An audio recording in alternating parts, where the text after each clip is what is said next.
मुख्यमंत्री योगी आदित्यनाथ प्रयागराज पहुंचे, वहां पर क्या कह रहे सुनते की सांसद प्रोफेसर रीता बहुगुणा जोशी जी, जिला पंचायत के अध्यक्ष डॉक्टर वीके सिंह जी, महापौर से उमेश चंद गणेश केसरवानी जी, माननीय विधायकगण श्री पीयूष रंजन निषाद जी, राजमणि कोल जी, वाचस्पति जी, विधान परिषद सदस्य श्री केपी श्रीवास्तव जी, कमलेश दुबे जी, मनोज जायसवाल जी, शिवदत्त पटेल जी, सुशील त्रिपाठी जी, विनोद प्रजापति जी और भारतीय जनता पार्टी अपना दल, निषाद राज पार्टी और सोहेल देव राजभर पार्टी के लोकप्रिय प्रत्याशी, प्रयागराज के सुप्रतिष्ठित अधिवक्ता और विधानसभा के पूर्व अध्यक्ष, पूर्व राज्यपाल सरदेव केसरीनाथ त्रिपाठी जी के सुपुत्र श्री नीरज त्रिपाठी जी, उपस्थित मेरे प्रयागराज और करछना के बहन और भाइयों, मैं ऋषि मुनियों, भारत की आध्यात्मिक और सांस्कृतिक पहचान की प्रतीक, महान क्रांतिकारियों की शरणस्थली, भारत की राजनीति को दिशा देने वाले प्रयागराज की इस धरा को कोटि कोटि नमन करते हुए आप सबका मैं हृदय से अभिनंदन करता हूं, स्वागत करता हूं। बहनों और भाइयों, अगला वर्ष प्रयागराज महाकुंभ का भी है और प्रयागराज कुंभ की बात होती है तो नंदी जी की आटा की भी चर्चा होने लगती है। पूरे प्रयागराज में छा जाएंगे फिर आप लोग, पूरे देश के अंदर, पूरी दुनिया के अंदर हमारा प्रयागराज छा जाएगा। और मैं इसीलिए आया हूं कि छाने के लिए दिव्य और भव्य कुंभ करना पड़ेगा और दिव्य और भव्य कुंभ के लिए भारतीय जनता पार्टी के जनप्रतिनिधियों को चुनाव जिता करके भेजना होगा। बहनों और भाइयों, आज हमारा प्रयागराज स्मार्ट सिटी है। 2019 का भव्य और दिव्य कुंभ हुआ था और अब तो प्रयागराज में पुलिस कमिश्नरेट भी बन गया है, प्रयागराज में एयरपोर्ट भी बन गया है, चारों ओर से बेहतर कनेक्टिविटी कर दी गई है, सड़क, रेल, और अब तो सीधे दिल्ली से जोड़ने के लिए गंगा एक्सप्रेसवे का निर्माण भी हम कुंभ के पहले पूरा करने का प्रयास कर रहे हैं। कितना बदल गया है, 10 वर्ष में पूरा भारत बदला है। बहनों और भाइयों, 10 वर्ष पहले की क्या स्थिति थी देश के अंदर? अविश्वास था, अराजकता थी, गुंडागर्दी थी, आतंकवाद था, नक्सलवाद था, दुनिया के अंदर सम्मान नहीं बचा था, सीमाएं सुरक्षित नहीं थी। प्रतिदिन समाचार उठते ही समाचार पत्र की पहली लाइन भ्रष्टाचार से भरी होती थी और सायंकाल होते होते आतंकी वारदात की खबरें आने लगती थी। ये 2014 के पहले का भारत है। किसान आत्महत्या करता था, गरीब भूख से मरता था, नौजवान पलायन करता था, बेटी और व्यापारी दोनों सुरक्षित नहीं थे। और 2014 के बाद का भारत, दुनिया के अंदर सम्मान बढ़ा है, देश की सीमाएं सुरक्षित हुई हैं, आतंकवाद और नक्सलवाद पर प्रभावी अंकुश हुआ है। और बहनों और भाइयों, अब तो पटाखा भी जोर से फट जाएगा ना तो पाकिस्तान सबसे पहले सफाई देता है कि मैंने नहीं कुछ किया है, क्योंकि इसे मालूम है अगर समय रहते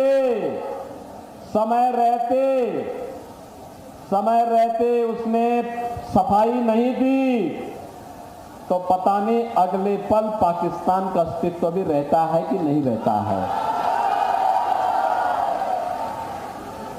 भयभीत भयभीत है पाकिस्तान, अपने वजूद के बचाने के लिए फिर रहा है, अपने काले कारनामों की सजा भुगत रहा है।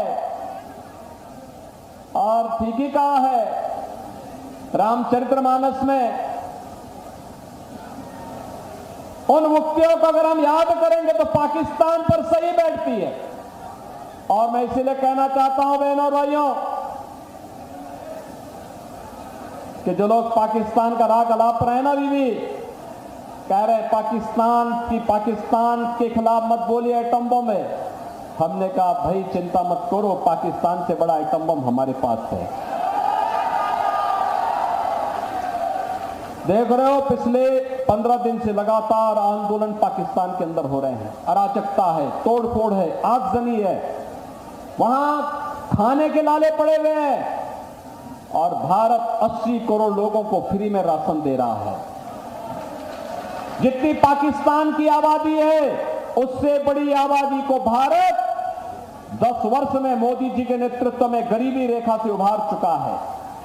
बहनों और भाइयों, नए भारत को एक भारत और श्रेष्ठ भारत के रूप में स्थापित करने के मोदी जी के इस अभियान का ही परिणाम है। विकास भी है, सुरक्षा भी है, सम्मान भी है और गरीब कल्याण की योजनाएं भी हैं।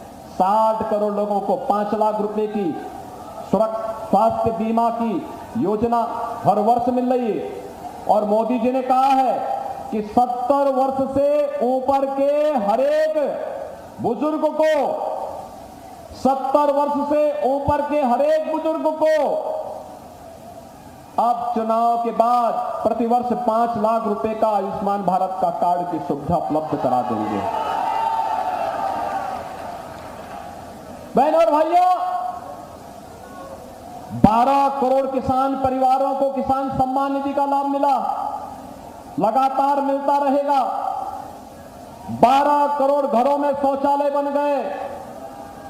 10 करोड़ गरीबों के घर में 10 करोड़ गरीबों के घर में उज्ज्वला योजना का फ्री का कनेक्शन भी पहुंच गया है। और हमने तो और व्यवस्था की है कि यूपी में हर दीपावली और होली के अवसर पर एक एक भरा हुआ सिलेंडर भी हम लोग घर में पहुंचाते का काम कर रहे हैं।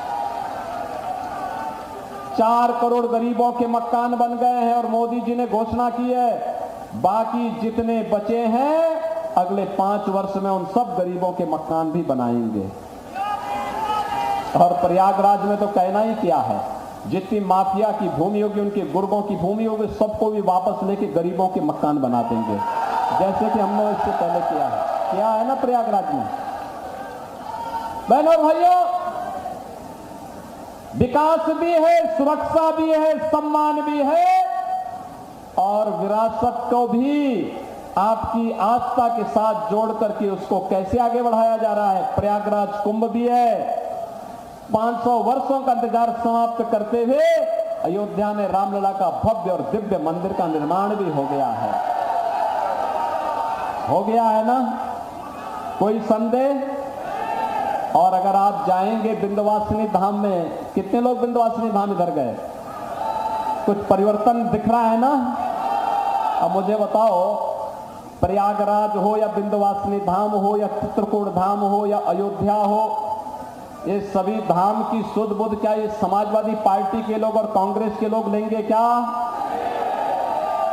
इनको फुर्सत भी नहीं है और इनके एजेंडे का पाठ भी नहीं है, क्योंकि इनके एजेंडे का पाठ तो क्या है कि पाकिस्तान को कैसे लाभ होगा, आतंकवादियों को कैसे आमंत्रित किया जाए, हिंदुओं की आस्था के साथ कैसे खिलवाड़ किया जाए, कैसे गरीबों की संपत्ति को हड़पा जाए। और अभी आप देख रहे होंगे, आपने इनके मैनिफेस्टो को देखा होगा, उसमें ये कहते हैं कि अगर सरकार आएगी तो वरासत टैक्स लगाएंगे। वरासत टैक्स का मतलब औरंगजेब का जजिया कर। औरंगजेब मुगल काल का सबसे क्रूर बादशाह था और इतना क्रूर था कि हिंदू मंदिर तो उसने तोड़े ही, उसने सबसे पहले अपने भाई की हत्या की, फिर अपने बाप को शाहजहां को जेल में बंद करके मार डाला। और ये लोग अब समाजवादी पार्टी और कांग्रेस के अंदर उसकी आत्मा घुस चुकी है। कह रही है हम हिंदुओं पर विरासत टैक्स लगाएंगे और विरासत टैक्स लगा करके इनकी संपत्ति में से आधा हिस्सा लेकर के मुसलमानों को बांट देंगे। क्या आप इसको स्वीकार करेंगे? क्या हिंदुस्तान स्वीकार करेगा? क्या ये नहीं स्वीकार होगा। बहनों और भाइयों, झूठ बोलने की मशीन आज के दिन पर इंडी गठबंधन है। एक एक झूठ बोलेंगे, कभी संविधान को लेकर के बोलेंगे, कभी आरक्षण को लेकर के बोलेंगे, कभी समाज को, जातियों को आपस में लड़ाने का काम ही करेंगे। मैं पूछना चाहता हूं, क्या राज्यपाल पिछड़ी जाति का नहीं था? किस तरीके से निर्मम हत्या इसी प्रयागराज में हुई थी। एक अधिवक्ता उमेश पाल के साथ क्या घटना घटित हुई, किस तरीके से निर्मम हत्या की गई थी।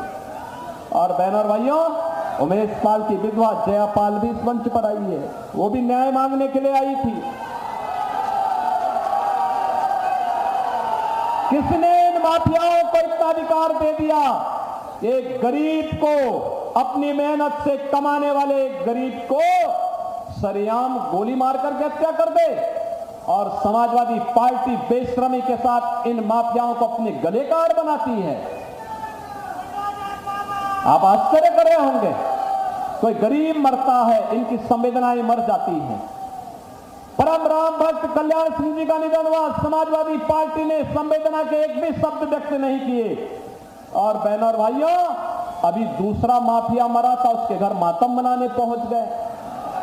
और मैं तो आप सबसे यही अपील करूंगा, ये समाजवादी पार्टी को बोलो कि इनको अगले 25 वर्ष के लिए जितने दुर्दांत माफिया हैं उनकी कब्रों में फातिया पढ़ने के लिए स्वतंत्रता दे दी जाए कि भाई अब 25 वर्ष तक यही काम करो।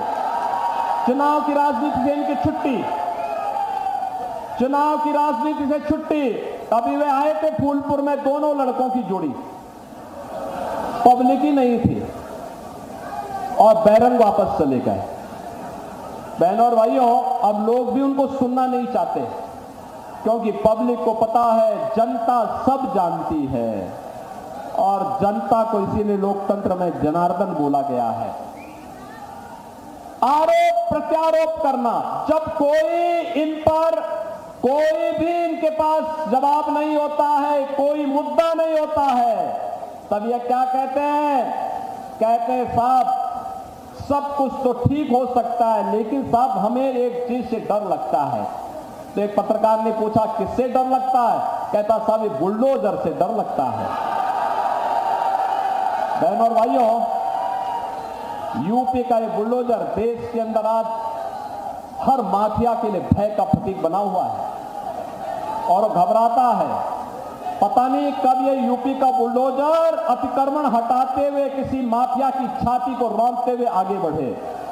और इसीलिए मैं प्रयागराज से कहूंगा, प्रयागराज को देश की सुंदरतम नगरी के रूप में स्थापित करके दिव्य और भव्य कुंभ को मनाने के लिए, और जो कुंभ की सोच थी त्रिवेणी पुष्प के रूप में सरदेव केसरीनाथ त्रिपाठी की जो सोच थी, उस सोच को आगे बढ़ाने के लिए आज मैं आया हूं आपके पास अपील करने के लिए।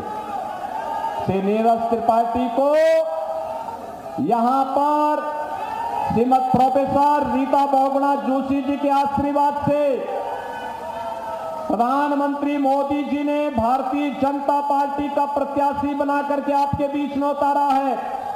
आप चुनाव जिता करके भेजेंगे इनको? भेजेंगे? करछना की जनता इस कार्य को आगे बढ़ाएगी। बहनों और भाइयों, मैं आपका प्रति आभारी हूं कि पीयूष रंजन निषाद को आपने विधानसभा में आजादी के बाद पहली बार कमल खिलाने का काम किया था। और अब मैं आया हूं आपसे कहने के लिए कि बहनों और भाइयों, अभी हमारे पास यहां मंच पर पूर्व विधायक श्री राजबली जायसवाल ने और यहां के जो हमारे राजा थे महेंद्र प्रताप सिंह जी ने, ये दोनों भारतीय जनता पार्टी के साथ जुड़े हैं अपना आशीर्वाद देने के लिए। मैं आप सबसे अपील करूंगा, बहनों और भाइयों, यहां पे हमारे विधायक श्री राजमणि कोल भी हैं, प्रोफेसर रीता बहुगुणा जोशी जी के साथ आए थे। इन्होंने कहा कोल समुदाय के लोगों को मकान नहीं मिले, हमने एक झटके में कोल समुदाय के लिए कहा सभी का मकान बनेगा। और बहनों भाइयों 100% मकान बन रहे हैं। और मैं आपसे यही कहने के लिए आया हूं, विरासत और विकास के इस अभियान को, गरीब कल्याणकारी कार्यक्रमों के अभियान को जो मोदी जी के नेतृत्व में आगे बढ़ रहा है, आज हम सबको, जब भारत दुनिया की एक ताकत बनने के अग्रसर है, तो मोदी जी के नेतृत्व में आत्मनिर्भर और विकसित भारत के लिए श्री नीरज त्रिपाठी को भारी बहुमत से विजयी बना करके प्रयागराज की धरती से भेजना है। भेजेंगे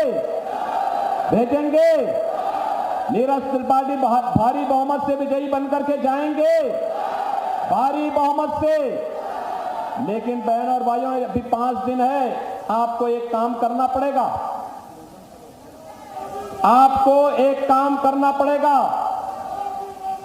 और वह काम आप समझ रहे हैं ना। एक 5 दिन का समय है। पहले मुझे बताओ कि कौन कौन लोग अपना 5 दिन का समय 2-2 घंटे ही सही, लेकिन बीजेपी के कमल खिलाने के लिए दे सकता है? कौन कौन दे सकते हैं भाई? मेरे सामने हाथ उठा रहे हैं, बोलो कौन कौन दे सकता है? आप सबको मैं जिम्मेदारी दे रहा हूं कि हर दिन 5 परिवार के पास जाना है। हर परिवार के प्रत्येक सदस्य से मिलना, 18 वर्ष से प्रत्येक सदस्य से मिलना है और उनसे बोलना है कि देश के अंदर आत्मनिर्भर और विकसित भारत के लिए मोदी जी को फिर से प्रधानमंत्री बनाना है। सहमत है ना? सहमत है ना? और 5 दिन में 25 परिवारों को फिर मतदान के दिन 25 मई को वोट भी पोल कराएंगे, सभी लोग करवाएंगे।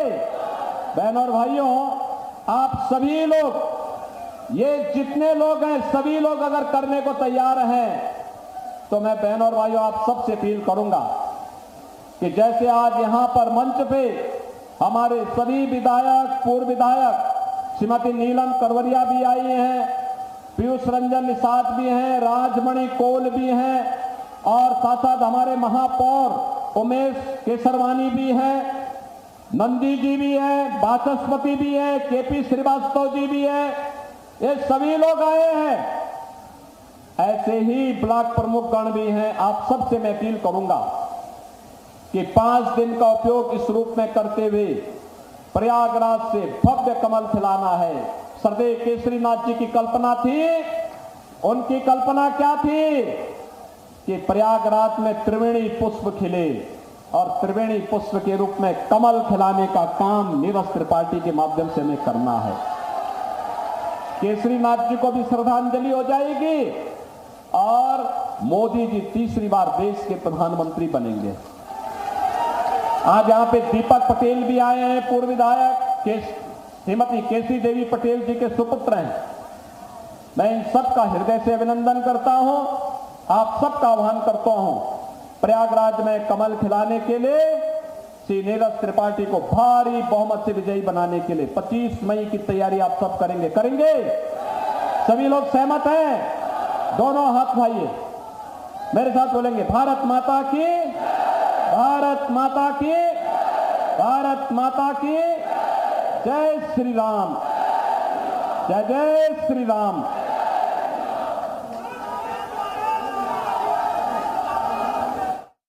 योगी आदित्यनाथ को आप सुन रहे थे।